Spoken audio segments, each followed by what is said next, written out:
ছাদ বাগানের সিম তুলে সেই সিম দিয়ে মজাদার শুটকির রেসিপি রান্না করলাম। আসসালামু আলাইকুম, বন্ধুত্বের মিষ্টি বন্ধন থেকে আমি আফরিন ঢাকা থেকে বলছি। সবাই কেমন আছেন? আশা করছি দেশ ও দেশের বাহিরে যে যেখান থেকে বসে আমার আজকের ভিডিওটি দেখছেন সবাই সুস্থ আছেন, ভালো আছেন। আমরাও আলহামদুলিল্লাহ ভালো আছি। প্রতিদিনের মতো আর একটি ডেইলি ব্লগ ভিডিও নিয়ে হাজির হয়ে গেলাম। আর এই তো সকালবেলা ছাদে চলে গেলাম, মানে সকালে নাস্তা পর্ব শেষ করার পরে আর কি ছাদে গেলাম। তো কি রান্না করব চিন্তা করতে করতে মাথায় আসলো যে আমি বেশ কিছুদিন ছাদে যাচ্ছি না, তার মানে আমার সিমগুলো বেশ ভালো মোটা তাজা হয়েছে। আমি যেহেতু বীজওয়ালা সিম লাগিয়েছি, তো সিমগুলো দিয়ে চিন্তা করলাম কি করা যায়। তো শুটকির রেসিপিটা একমাত্র খুবই মজাদার হবে।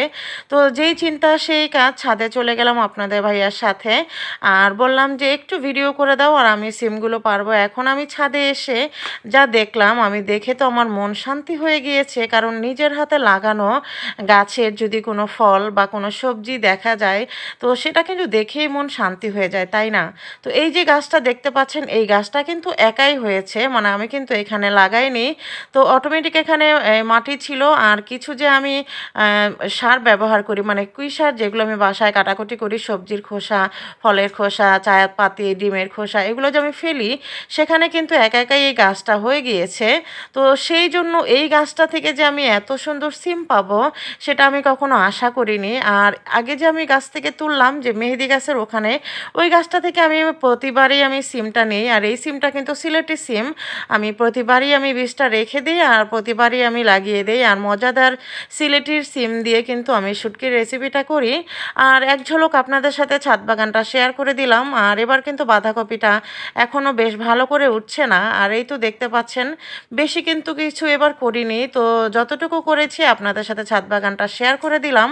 আর মজাদার একটা রেসিপি তো অবশ্যই শেয়ার করব, সেটা হচ্ছে সিম দিয়ে, মানে বীজওয়ালা সিম দিয়ে একটা শুটকির রেসিপি, যেটা আমার খুবই ভীষণ পছন্দ।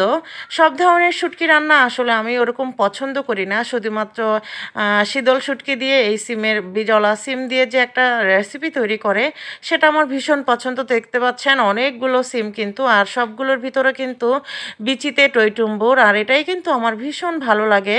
তো এখানে আমি সিম নিয়ে আসার পরে রান্না বসিয়ে দিয়েছি। আর অবশ্যই শুধু শুটকি রান্না করব না, বাচ্চাদের জন্য রান্না থাকবে আলাদা, কিন্তু আপনাদের সাথে আজকে আমি এটাই শেয়ার করব। এখানে কিন্তু আমি পানিতে আগে শুটকিটা দিয়ে সেদ্ধ করে নিচ্ছি, এর কারণে কিন্তু এই কাঁটা থেকে কিন্তু মাছটা আলাদা হয়ে যাবে। আর এই পানিটা থেকেই কিন্তু আমি রান্নাটা করব।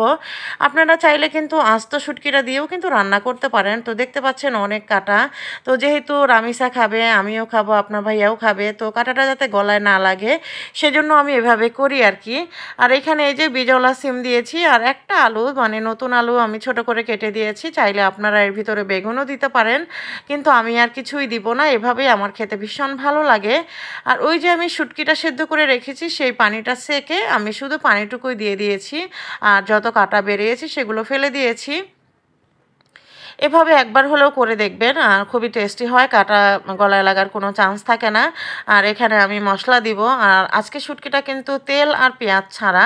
তো এখানে কিন্তু পানিতে গুলে রেখেছিলাম সামান্য একটু হলুদের গুঁড়ো, আর বেশি করে লাল মরিচের গুঁড়ো, আর স্বাদ মতো লবণ, আর রসুন বাটা বেশি করে, কারণ শুটকি রান্নায় রসুনটা একটু বেশি দিলে কিন্তু খেতে বেশি টেস্টি হয়।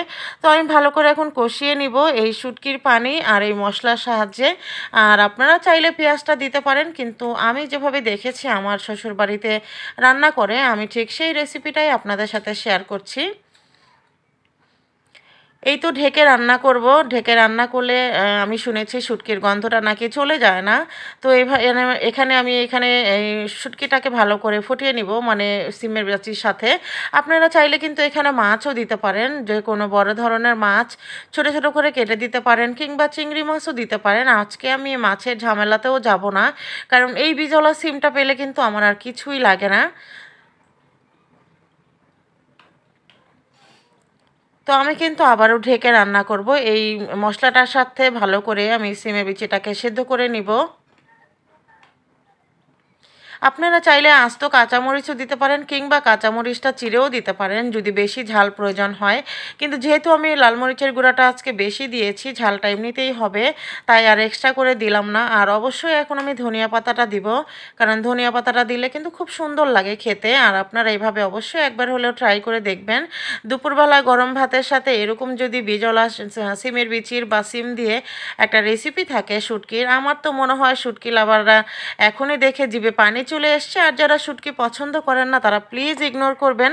আমার শুটকি রান্নাটা কিন্তু হয়ে গিয়েছে। তো যদি ভিডিওটা ভালো লাগে একটা লাইক দিয়ে দিবেন। আপনারা চাইলেই কিন্তু আমার ফেসবুক পেজটাকে ফলো দিয়ে রাখতে পারেন। আর যারা ইউটিউব থেকে দেখছেন তারা প্লিজ আমার চ্যানেলটাকে সাবস্ক্রাইব করে আমার পাশে থাকবেন। আর কে কোথা থেকে আমার ভিডিওটা দেখছেন অবশ্যই কমেন্টসের মাধ্যমে জানাবেন। আর আমার তো এখনই জিভে পানি চলে এসছে, আমি গরম গরম ভাত দিয়ে এখনই খাবো। আর আপনাদের ভাইয়া তো ভীষণ পছন্দ। সবাই ভালো থাকবেন। আল্লাহ হাফেজ।